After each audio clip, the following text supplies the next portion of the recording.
Greetings everybody and welcome back to Budget Battles, where we play in the Lupine Weekly, our self-hosted community locals over on the Discord, where we play at 7 p.m. every Sunday, Central Eastern Standard Time, I think is what CEST stands for. I still don't know. The only rule for our format is that the deck must cost $50 or less.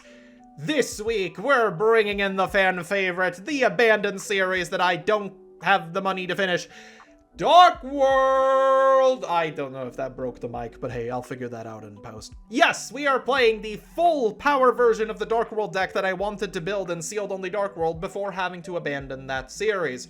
This is... let's go gambling the deck. I have no better way of explaining this. For those that don't know, Dark World is an archetype of very old cards for the most part that simply says if this card is discarded, do a thing. As an example, Grapha pops a card on the board if it is discarded. Rainbow, Overking of the Dark World, searches a level 5 or higher Dark World monster. Snow searches you basically any Dark World card in the game. And Genta has to be discarded by his own effect to do anything, so don't bother with him. Generally speaking, what we want to do is we want to set up an end board of absolutely unbeatable bunguses, or make sure that our opponent has absolutely no cards in their hand when they start their turn through the use of Silva. There are multiple combo lines in this deck, and going through all of them would be absolutely crazy, so I'm only going to touch on some of the noteworthy ones. Our main normal summon starter in this deck is Tour Guide of the Underworld. Haven't you seen her before? When this card is normal summoned, we special summon a level 3 fiend, and our target is Doomdog Octhros. When Doomdog Octhros is sent to the graveyard, we can add a level 8 fiend monster from our deck to our hand. And what do you know? Both Rainbow and Grapha are level 8. This means that by normal summoning this, we essentially have search ourselves a Rainbow, and since we are linking them off into Unchained Soul of Yama, we also get our search for Sharvara. This essentially starts the loop of a bunch of absolute shenanigans that can end us on a board from anything from, you know, a Griffin Lock together with Unchained Soul of Rage, a negate through Grapha Dragon Lord of the Overworld, and a number 38, or we end on an IP Masquerena. It's a very high gamble deck. Sometimes it feels like this deck goes on for absolute ages, and in your first turn you can go through your entire deck and just sit on a board of absolute bunguses, and sometimes you whiff. And when you whiff, it hurts. It hurts real bad. Let's talk about some of the actual targets that we want to summon, though. Of course, Grapha, the Dragon Lord of the Overworld, requires a Grapha and a Dark Monster, and when your opponent activates a monster effect or a normal spell trap card, and you have a card in hand, you can activate the effect to turn whatever effect they just used into we discard a card. In doing so, we want to be discarding Silva, because when it is discarded by an opponent's effect, they have to put exactly 2 cards from their hand on the bottom of the deck in any order. The problem with this is if they don't have 2 cards in their hand, this does absolutely nothing. It has to be exactly 2. So if they don't have 2 cards in hand, whoopsie daisies. On top of that, of course, we have number 38 as a spell negate because we've got tons of level 8s in this deck. We have the Unchained Abomination, which actually is surprisingly resilient in this format. During the end phase, he simply pops a card, and if you destroy a card at some point, he destroys another one. We have Underworld Goddess of the Coast World because we do put out a lot of things on the board, and usually being able to like link something off that we can't out otherwise is great. We can Griffin Lock in this deck fairly easily, actually, and it is a fiend. The only lockout we have in this deck is Fiend. The fact that we can do a Griffin Lock through that is absolutely outstanding, because as you know, if you have Griffin on the field, special summon monsters can only activate their effects if they have a link to them. We also run access code, simply because sometimes we need an OTK tool, and he's there for that. Then we played the Unchained package. We played an Unchained Soul of Rage, which lets us quick link on our opponent's turn, an Unchained Soul of Anguish so that we can link on our turn, and of course the Unchained Soul of Yama, which is a part of the combo and searches us Sharvara. Then a Unicorn, an Akashic Magician, which is part of the hand loop combo using Ceruli and Silva. Essentially, if Ceruli is ever discarded, it gets special summoned to our opponent's field, and then as our opponent's effect, makes us discard a card, in which case we will discard Silva. Silva gets special summoned and forces our opponent to discard 2 cards, or shuffle them back into the deck. We then make Akashic Magician and target both the Silva and the Ceruli, and then we're ready to do it again, because none of these are once per turns. We then also run Muckrack Muckracker, which both enables our Dark Worlds as well as special summons them back from the graveyard. Unfortunately, it is a fairly hard lock to Fiend here, so there are some extra deck cards we can't make after we summon her, but she's still crucial for what she does. And then an IP Masquerena to be able to go into Wonderful Goddess on our opponent's turn most of the time. Our sideboard is full of a bunch of cards that might matter for going second, because that's where we struggle the most. Nibiru, Radiant, Ghost Bell, Droll, and Lockbird as an extra copy. We got a Change of Heart, Harpy's Feather Duster, 2 Lightning Storm, and 3 evenly matched. Nothing entirely crazy in the side deck, but it does come up. This deck is so ridiculously cheap that we could actually fit 3 Ash Blossoms in it as well, which I think is the first time we're able to do that. I love this deck archetype. You guys seem to like it too. Let's take it for a spin today and see how it goes. All right, round number 1 this week is up against Shadowcrow, who is playing, well, you'll find out. We are going to start by doing all of the effects we have available on hand. We get ourselves a Bigfoot on field, managing to send Rainbow. We're going to go for the Nessie. And as you can see, shit's gonna go fast here. Nessie manages to discard a Grapha to the graveyard, which we don't care, but then gonna normal summon the Doomdog Orthros to go into Gates of the Dark World. We're going to link 2 of these guys off. We're linking Danger Nessie and Doomdog Orthros for an IP Masquerena, which is gonna activate Orthros. Orthros will search another Rainbow. At this point, we're going to activate the Jackalope, discarding the Rainbow, summoning it, and then activating the Rainbows to search a Silva. At this point, we have our field spell set up, so we're going to activate the field spell, banishing the Doomdog Orthros to send Ceruli to the graveyard. Ceruli is going to get summoned, and with that, we are going to send the Silva, summon Silva, make him disc 2. We're then going to pick back up the Silva using our Rainbow in the graveyard, and then do the same thing with the Grapha to fill our hand once again. We're then going to link off 2 of our guys into Muckracker. Muckracker here is going to summon back the Rainbow. In doing so, we pitch the Snow to the graveyard. We activate the Snow effect to search our Fusion spell, and we're essentially off to the races. We do have to activate the Fusion spell here, unfortunately, pitching another Snow to get ourselves a Grapha for a following turn. We then go for the Grapha, because you know what? We are already balling, why not ball harder? We go for a new field spell, activate the new field spell to get a Grapha that we can now summon because we didn't have one before, and we also get Silva. We then make ourselves Unchained Soul, using this to search Shirvara as well, just in case, I guess. We then make the tiny Unchained Soul of Rage, and then, of course, we activate the Accession into the graveyard to get it to our hand to pitch the Rainbow that's in our hand to search the other Silva.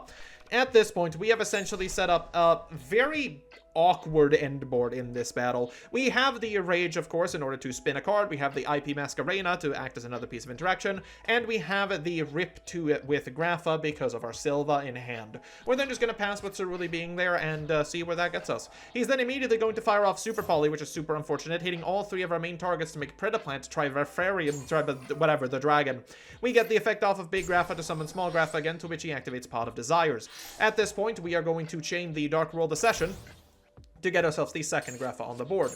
As he activates Thunderbird, I figured he may as well just scoop the Thunderbird because there's not really anything that, there's no point in negating that, even if we do make him basically discard 2, because he's still going to get the Thunderbird effect, which doesn't really do anything, and he decides to scoop them up. Game number 2 then, and our hand is looking worse. He does make us go first again, and we're just going to go for the hand destruction, to which he chains freaking Dimension Shifter. Unfortunately, that is essentially the end of our turn. We're not really able to go anywhere off of that. In his banish, he has Dogoran, Gren, Maju, and Luna, and this is when I realize what he's actually playing, and he might be able to kill us here. He goes to the draw phase. He's going to activate the Luna to search another Luna from the deck. In doing so, he's going to activate the Thunderbird and manage to summon the Thunderbird, banishing the Luna in his hand, and just punch us for a bit of damage. So apparently, he doesn't have the balls to kill us. We could turn this around. We do draw the field spell here, which is the best possible card. We're going to normal summon Tour Guide, summon Doomdog Octhros, link both of them off for the Unchained Soul of Yama. He is going to spin back the Unchained Soul of Yama, but we still get to search the Shirvara as well as the Rainbow. In doing so, we now have a Fiend in the graveyard, which is the important part. So we're going to go Gates of the Dark World, banish Doomdog Orthros. We're going to get the Snow. Snow is going to search our Fusion spell. We're going to activate the Fusion spell to get Big Grapha on the board, which is going to trigger all of the other guys, searching us a Silva and popping 1 monster on the field. It's the only monster there. We're then going to pitch the Silva in order to pick the Silva back up and do our whole loop again. We're going to activate Archives pitching Silva, letting us draw 2, getting Silva back on the board, to which we can get Grapha back on the board and then just punch for game because our resource loop is just that good. When the deck works, this is exactly what it wants to do. It can... Not that the board was really that breakable, I suppose, but we can play through interruptions. We can do our full combo in different ways, and there's a million lines to go through. This ended up really well. For round number 2, we're up against the old pal, the old buckaroo, a person you probably haven't seen in a million years. It's Acorion, and he is playing what I can only describe to be rank 3 turbo, basically Materia-Reactor and all goblin gabongas and whatever.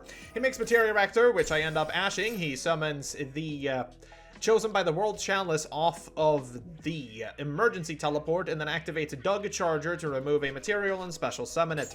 In doing so, he's going to activate Grand Entrance, which searches him Mean Merciless. With Mean Merciless, he gets to special summon it, to special summon Boom Mock, and then go into La Virtue Dragon. La Virtue Dragon is going to search Virtue Stream.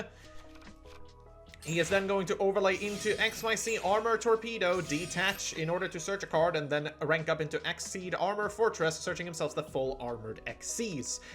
You have probably seen this before, but considering the hand that he could have gotten with this, that's not the worst.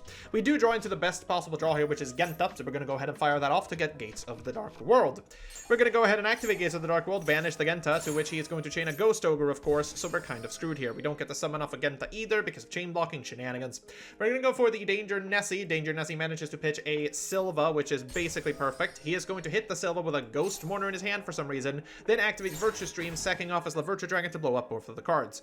We take a bit of damage, but it's not going to matter all too much. We're going to pitch the Grapha here, and we're going to go into Danger Mothman. Grapha is going to target his back row, or sorry, his Exceed Armor Fortress, but he's going to use the Virtue Stream in Graveyard to protect it. We're then going to go for Genta number 2 that we managed to draw into to once again go into the field spell, which means we can still kind of try to resolve this. We're going to go for the Genta. We're going to pitch the Rainbow in our hand. We're going to special summon the Genta this time and search ourselves a Grapha. We are, with this, going to return to our hand and get another guy, and here comes the full Armored Xyz to go into the Dark Knight Lancer.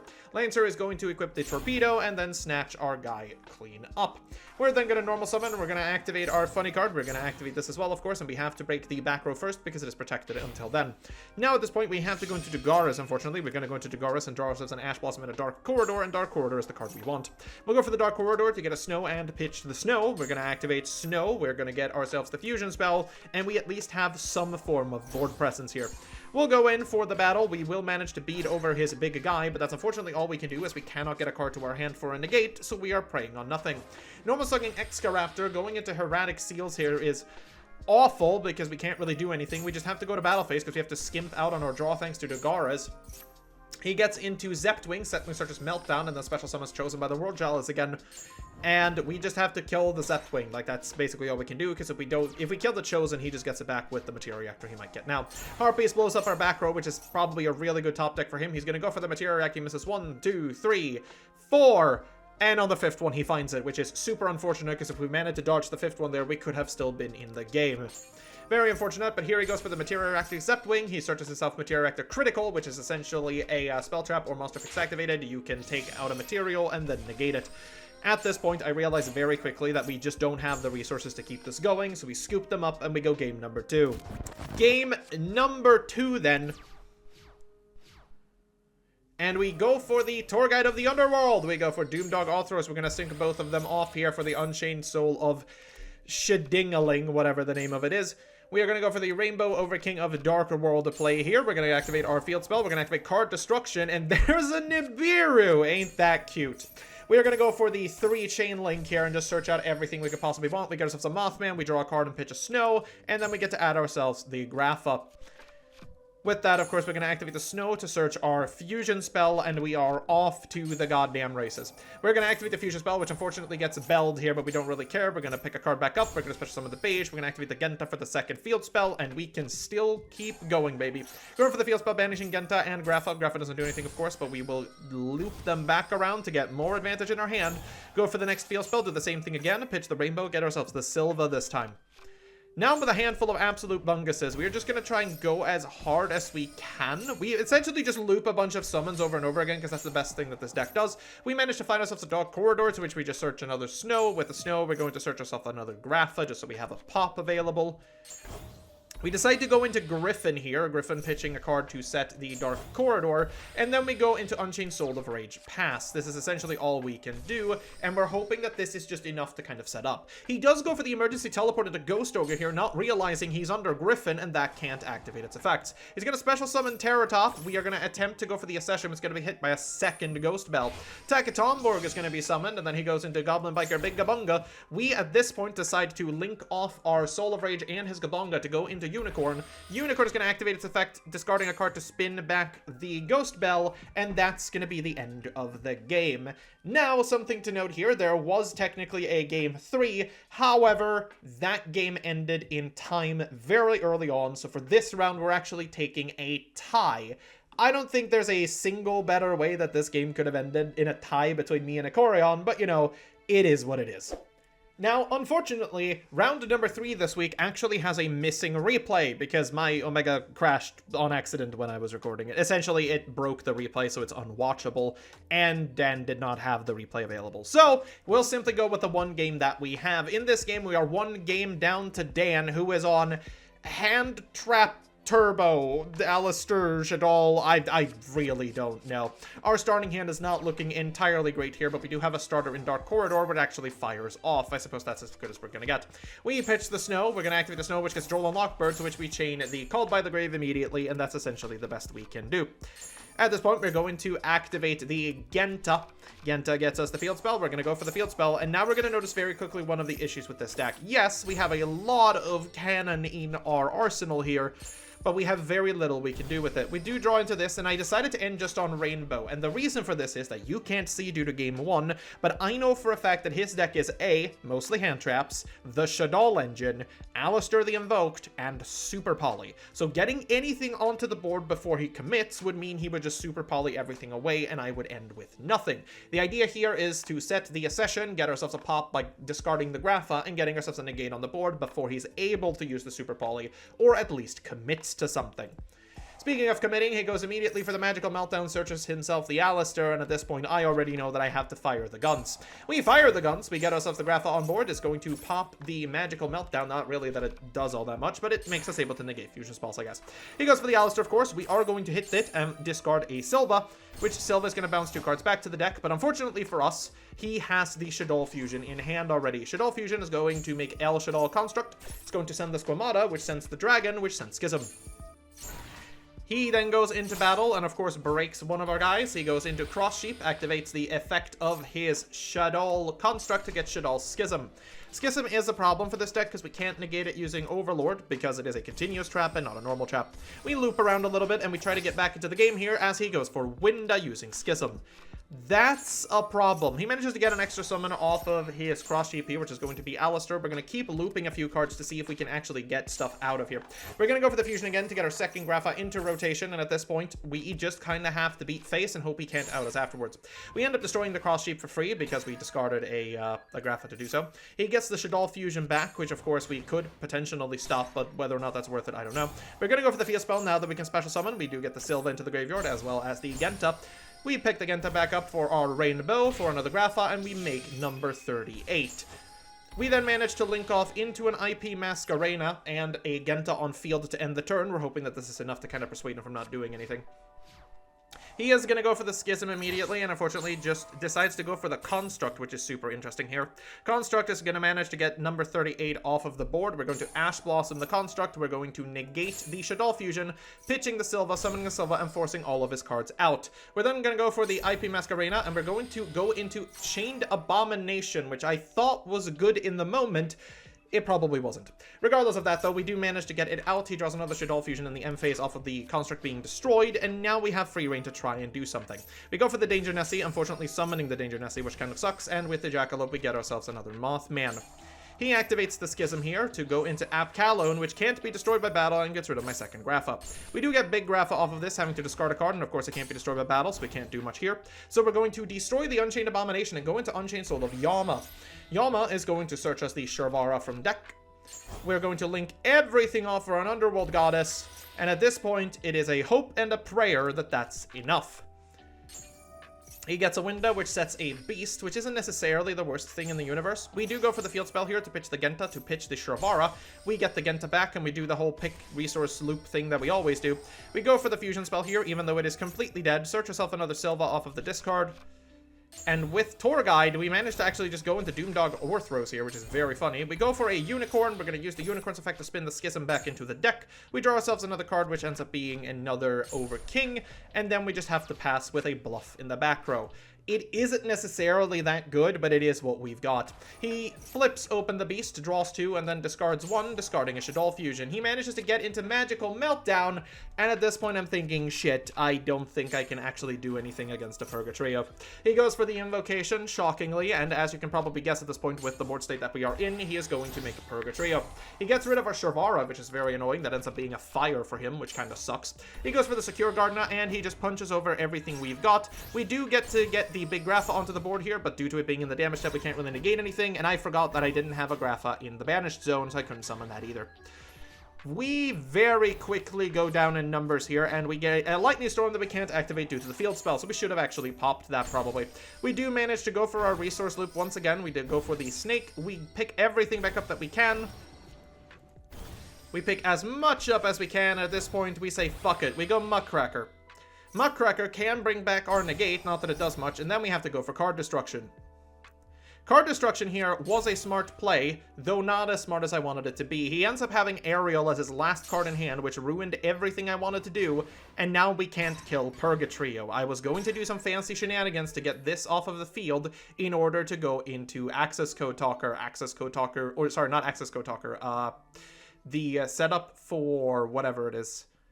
The setup for this. But I couldn't do that because I was going to steal that on his turn, make the 3, hope that the 3 survives with the negate on the board, and then smile. But yeah, that didn't end up working because now we had no way of getting the guys back from the graveyard. Shrivara obviously is banished, and he banished the Soul of Yama as well. It's kind of unfortunate. But yeah, he goes straight into battle. He's just going to punch over us, and there's not much we can do about it here, really. It was a good try. Honestly, his deck was, for being what it was actually kind of crazy. It goes to show that old school stuff still has relevance in this format. There was possibly a way I could have outed this, and in retrospect, I kind of, you know, now that I'm watching the duel back, I kind of realized what that was. Instead of summoning the Grapha Overlord of the Dark World again using Muckracker's effect, what we actually could have done is we could have summoned Unchained Abomination, and with Unchained we could have simply passed turn, and then on the end phase we would have popped the Purgatrio, hoping that he doesn't have anything else. Unfortunately for us, we already know that there's an Aleister in his grip somewhere, and he is fusion immune, so it would have been bad either way, but we might have been able to take the game that way. But those are the things that you don't think of in the moment. This deck has a million ways to play it, and sometimes you do stupid shit. This was game number 2, as I mentioned before, so unfortunately this is just going to end off this duel here, but the duel was great, and we'll just go on to round number 4. And then round number 4, we're playing up against Lardax, and our hand is not very good. We're going to go ahead and do as much as we possibly can here. We managed to get a Beige. We do get a Dark Corridor off of the draw for Mothman. We're going to go for the Snow, and here we decide to gamble and go for Genta to see if we can extend into the full combo. Genta for the field spell. We are going to activate the field spell. We're going to banish Genta, send our Rainbow, do the usual searchy. And it really is a hot and a prayer here. We go for the Rainbow. We decide to go into Dagaris and draw 2, and the draw is awful. We discard the Mothman to get another draw, and the draw is once again awful. We've blanked 2 now. We do go for the big Grapha here. We're going to go for another field spell, hoping that we can keep going, and we realize that Lardax is on Generator. We do get a Silva onto the board. We're going to try the Jackalope. Jackalope summons again another draw, which we also blank into another Grapha. Okie dokie then. We go for the Yama. Yama searches a card. We go for the Danger Nessie, which unfortunately discards the Droll and Lock board, blanking us again. That is now 5 draws that we've missed a playable in. Jesus. We managed to end on a board of nothing but Unchained Soul and Hope Harbinger, because let me remind you, right here, we've got 2 cards that get our place started. We decided to Gamba, and we rotated through 1, 2, 3, 4, 5 out of our 6 high levels, not including Shrivara. This was awful. He activates Generator Ball stage. We attempt to negate it, but unfortunately, of course, he's got the second one in hand already. Goes for the Lopter. Lopter is going to get ashed, but he has the Called By as well. So not only does he have 2 boss stages, he's got the Called By to stop us from stopping him. Vala comes out. Vala's going to summon Nidhogg. He's going to overlay for Leviathan. Leviathan is going to summon Jormungandr. He is going to attach the number 38 to us to sack it and then draw a card, and then we have to attach one from our hand. We throw him the big guy that we can't really make use of in any combo. He gets himself Har, and honestly, you could probably guess what happens from here.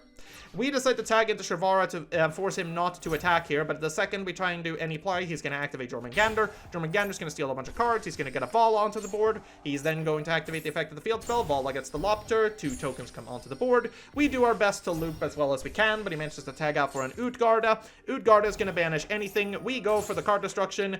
Our draws are essentially blanked once again. We do get into a Sylva here from the discard, but honestly, that's all she wrote. We just did not get anything here. We go for the Muckracker. Muckracker is going to summon back the rainbow that somehow actually goes through. We're going to get the Sylva, and right here, I thought for the life of me that with these materials, I could snatch up his Jormungandr to make Closed Goddess. But apparently, I've locked myself somewhere along the line and just can't do that. So I go to battle for the hell of it. I punch over his Lopter and then immediately realize that there's nothing I can do here. Now, I want you to know something here, because this game actually made me a little bit annoyed. This was our opening hand, and for the life of me, I thought round number 2, like, hey, I'm gonna go first. This is actually really good. I can do the hand loop here. Unfortunately, Omega didn't think the same way that I did and made me go second. Yeah. We're not even going to spectate this game. He sets up full combo and I fucking die. That's how bad it was. We could have stood a chance with this hand if we were going first like I wanted to, but sometimes technology just punches us in the face. Well, that was a bit of a disappointing display of one of my favorite decks. I'm gonna be real here. We ran into some tough ones. Some of the misplays were clearly on my side, as well as I think we could have very easily taken a game against Dan, but it is what it is. This deck is fairly complicated with its lines, because you kind of have to know where you're going with it, and sometimes your plan in your head doesn't quite work out the way that you wanted it to.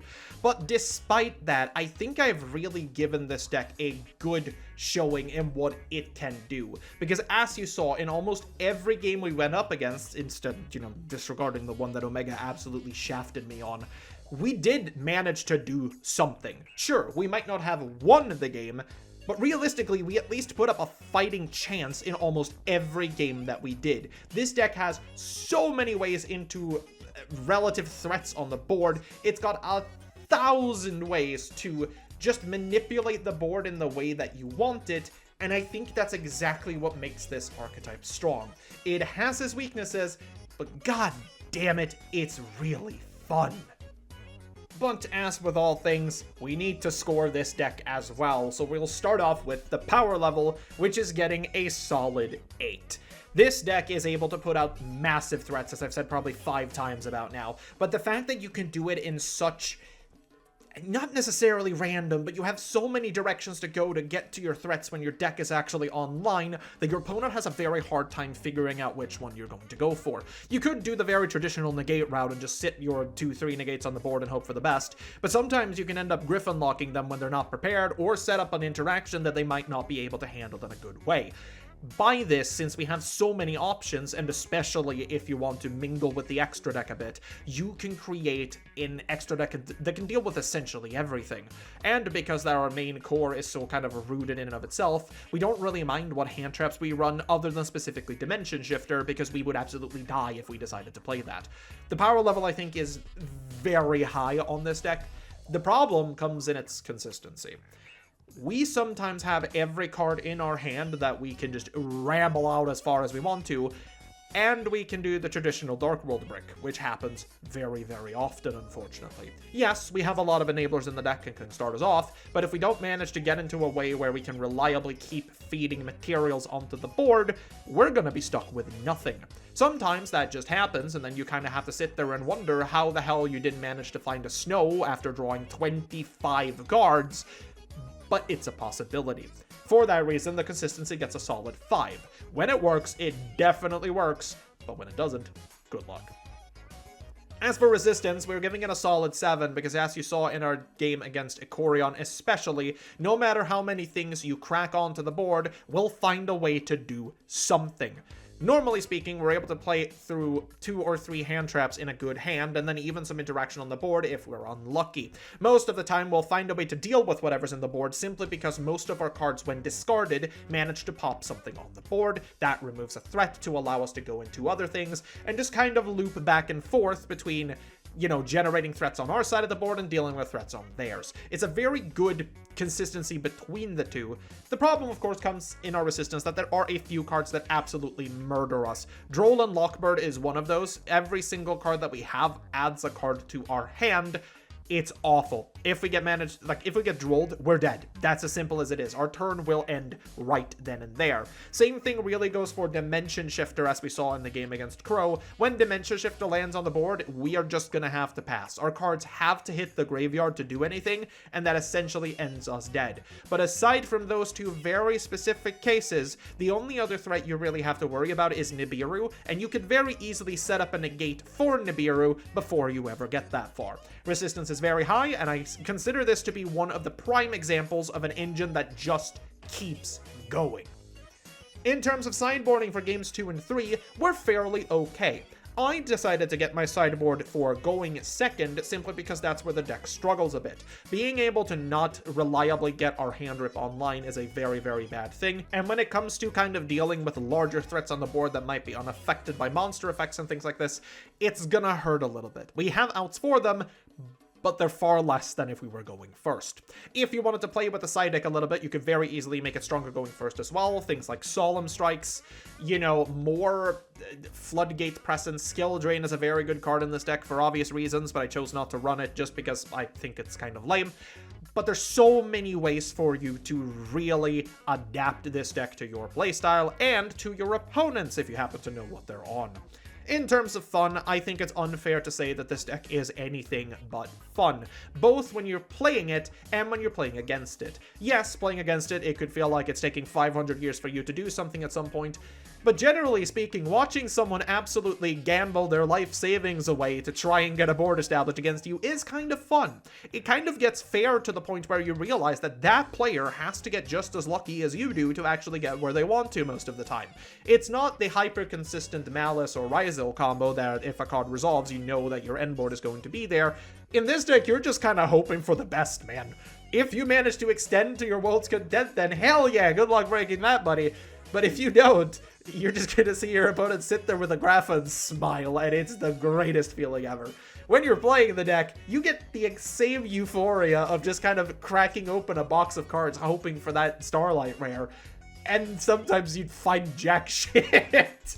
I love this deck. It's hard to say anything other than good things about Dark World, especially since you can build what I would consider to be a fairly rogue deck for $48. If you were looking to improve this deck, there's tons of ways to do that, but if you brought something like this to a locals where they are not prepared for it, you could very easily take it home without any real issues. We, this week, unfortunately finished 1, 2, and 1, which doesn't really display the power of this deck the way that I wanted it to, but that's just how it is with Dark World sometimes. Sometimes you win, and sometimes you lose. But that's going to be the end of this episode. If you enjoyed, leave a comment down below for any deck suggestions you might have, and I might end up playing them one day. If you'd like to join in on the Lupine Weekly yourselves, it is a free tournament. It is available in the description. Check it out. And as always, remember to stay safe out there.